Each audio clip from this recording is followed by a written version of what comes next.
Alors, une question avait été posée, comment faire afin de se réveiller au sein du Nebuchadnezzar? Si vous vous souvenez, nous avions réalisé une série de vidéos concernant un supposé vaisseau spatial immense contenant des laboratoires d'immersion. Apparemment, dans ces laboratoires d'immersion, certaines âmes se trouvent insérées dans ces laboratoires d'immersion afin d'expérimenter le monde version densité 3. Alors, une question a été posée dans la section commentaires. Comment faire afin de se réveiller du Nebuchadnezzar? La première chose à savoir est qu'il existe apparemment deux façons de se réveiller du Nebuchadnezzar. Il existe un processus naturel et un processus qui n'est pas naturel. Mais la deuxième option est vraiment une option dangereuse, donc je ne la recommande pas. La deuxième option concerne vraiment les gens qui tentent de rentrer en contact avec les extraterrestres et qui demandent à certains groupes extraterrestres de les emmener à bord de leur vaisseau. Ça, c'est une option, mais c'est dangereux et je ne l'aurais pas fait. Pourquoi? La première raison est que, naturellement, les extraterrestres d'orientation positive ne sont pas des extraterrestres qui vont venir et qui vont précipiter votre expérience et qui vont précipiter la fin de votre expérience. La plupart des êtres d'orientation positive sont des êtres qui sont patients et qui suivent le cours naturel des choses. C'est-à-dire qu'ils vont vous laisser expérimenter votre cycle de vie complet ou un cycle d'expérience complet. C'est-à-dire que si vous vous réveillez grâce à vos mérites, ou sinon car vous mourrez et vous vous réveillez dans le truc. Donc, je sais que la personne ne veut pas vraiment attendre sa mort afin de se réveiller. Donc, ça, c'est la première option et c'est vraiment la meilleure option à suivre.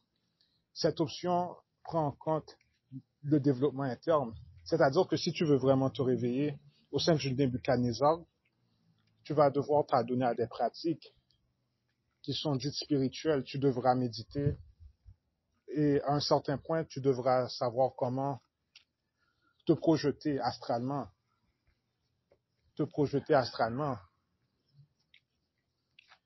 Alors, la projection astrale, généralement, vient facilement avec une pratique assez quotidienne de la méditation. C'est-à-dire que si, par exemple, chaque jour, tu venais à méditer 1 heure de temps au moins, tu aurais vu des améliorations. Et à un certain point, eh bien, tu pourras te projeter astralement. Car c'est une question de pratique. Et tu verras qu'à un certain moment, avec la méditation, les mêmes résultats que tu avais l'habitude d'obtenir à partir d'1 heure de méditation, eh bien, tu peux obtenir ces résultats, mais au bout de 20 minutes. C'est-à-dire qu'il y a certaines personnes, par exemple, vous voyez des lumières blanches lorsque vous méditez. Mais en général, les novices doivent attendre genre 30 minutes, ils doivent méditer pendant 30 à 1 heure de temps, ou même 2 heures de temps, afin de voir ces lumières blanches. La lumière blanche indique que vous êtes dans un état où vous vous trouvez dans la couronne de chakra. Eh bien, si vous aviez l'habitude de prendre 1 heure de temps afin de joindre cet état d'âme, vous le pouvez en 20 minutes. Et c'est ainsi que cela débute avec la méditation. Aussi, certaines fois, vous pouvez entendre des voix. Et ces voix correspondent généralement aux différentes versions de vous qui se trouvent dans des plans d'existence plus avancés. Mais ce que vous devez retenir et ce que tu dois retenir est que tu vis littéralement au sein des autres versions de toi. Et vice-versa. Tu vis littéralement au sein des autres versions de toi. Et l'univers aussi est en nous, est contenu en nous. C'est pourquoi, lorsque tu dors et que ta conscience voyage, eh bien, tu voyages au sein de l'univers, tu te vois au sein du cosmos, car le cosmos est en toi, le cosmos est en nous. encore, il y a d'autres choses. Voilà une des étapes les plus essentielles si tu veux te réveiller au sein du Nebuchadnezzar. Mais il y a aussi d'autres choses qui peuvent faciliter et tu vas aussi tomber sur d'autres phénomènes probablement avant de te réveiller au sein du Nebuchadnezzar. Alors je ne sais pas vraiment car je ne me suis jamais réveillé de ce truc. Je ne sais pas. Mais tu verras d'autres choses parce que c'est un parcours, ce n'est pas immédiat, ce n'est pas quelque chose d'immédiat. Il faut que tu sois tellement conscient, que tu arrives à être conscient à tel point que tu te réveilles, mais dans un autre monde. Et ça, c'est extrêmement difficile. Il faut que tu sois conscient, mais à un degré de conscience où tu te réveilles directement dans un autre corps. Et ça, c'est difficile. Alors, avant que tu te réveilles directement dans ce corps, ce que tu verras probablement est ce qui suit. Tu vas probablement commencer à rencontrer les autres versions de toi au sein d'autres dimensions, au sein d'autres plans d'existence. Pardon. Certains d'entre vous, vous avez des soi supérieurs qui résident en densité 4, en densité 6 même. Alors, il faudrait d'abord, comme je te l'avais dit dans la section commentaire, il faudrait que tu te vois au sein du vaisseau spatial où tu te trouves. Et le vaisseau spatial n'est pas nécessairement au niveau de l'espace. Elle peut être dans la mer, bien qu'à un certain degré, les profondeurs de la mer correspondent aussi à l'espace. Car le mystère est qu'il y a de l'eau dans l'espace. L'espace est contenu d'eau, le cosmos. Donc voilà, avant probablement de te réveiller directement de toi-même, de ton propre corps, dans le Nebuchadnezzar, voilà des étapes sur lesquelles tu pourrais tomber. Il se peut que tu commences à entendre des gens parler, beaucoup de gens parler, mais généralement cela fait référence aux différentes fédérations galactiques qui se trouvent et qui orbitent autour de la Terre.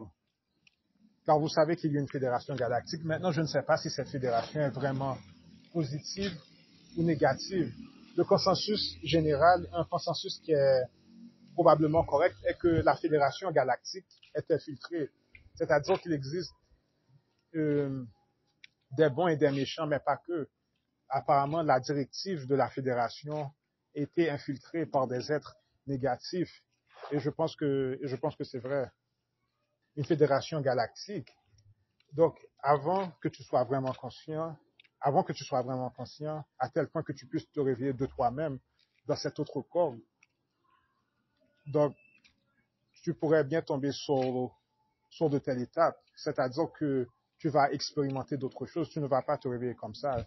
Tu vas expérimenter d'autres choses d'abord, considérées moins importantes, mais qui le sont tout de même. Avant de te réveiller, tu seras peut-être en mesure, avant de dormir ou de te projeter astralement, de méditer et de pouvoir assister à une session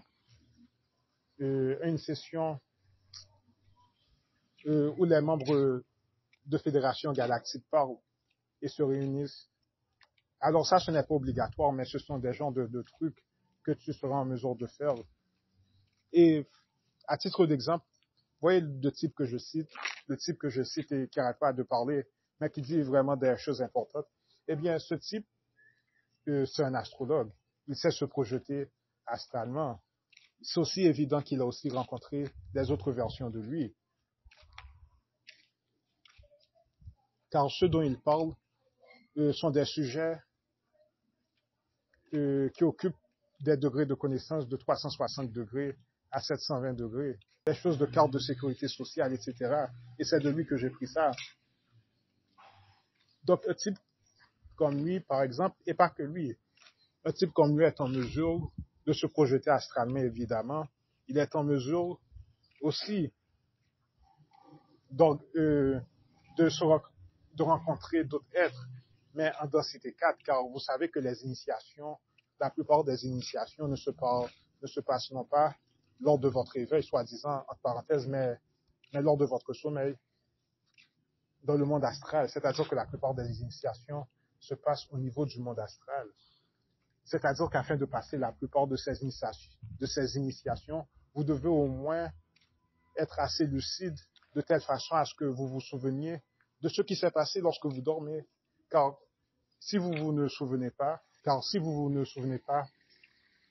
de ce qui s'est passé lorsque vous vous êtes endormi, eh bien, vous ne pourrez pas.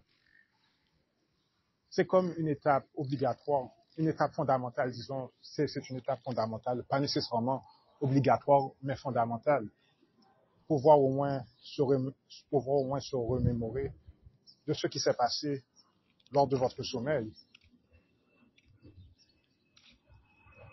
Et afin de pouvoir se remémorer de ce qui s'est passé lors de votre sommeil, vous devez avoir une grande quantité d'énergie. Vous ne devez pas gaspiller votre énergie. Vous devez contrôler et disséminer votre énergie du mieux que vous pouvez. Et c'est ainsi que vous vous souvenez de ce qui s'est passé lorsque vous vous êtes endormi. Donc, vous devez devenir plus conscient. Mais ça, ce sont des étapes. Et c'est ainsi qu'à un certain point, vous serez en mesure de vous réveiller peut-être, car je ne sais pas, je ne peux rien vous promettre, car je suis encore là après tout. Et si je serais assez avancé, je ne serais plus ici. Mais bon, ok, ça c'est la première chose. L'autre truc que vous devez savoir est que je suis tombé 3 ou 4 fois sur ce sujet. Il existe, en fait 3 fois, il existe de telles choses telles que les noms secrets. Comme je vous avais dit, les noms secrets est un point de connexion entre les différents êtres de vous, aussi bien dans les plus grands mondes que dans les plus petits mondes où vous êtes incarnés de façon simultanée. Donc vous avez des noms secrets. Et la plupart des gens, pour sources sûres qui sont avancées et dont j'ai pris les informations, ces personnes ont parlé de noms secrets.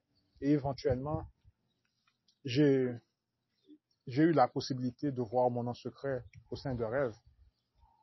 Et comment ça se passe, ce n'est pas vraiment quelque chose que je peux expliquer, mais vous allez le savoir car vous verrez un nom et vous saurez que c'est votre nom. C'est comme quelque chose, c'est comme lorsque vous voyez une vie passée, mais vous savez que vous avez rêvé d'une vie passée. Pourtant, il n'y avait aucune indication, mais vous le savez, c'est quelque chose qu'on ne peut pas expliquer. Bon, je n'arrive pas à l'expliquer, mais c'est cela, le nom secret.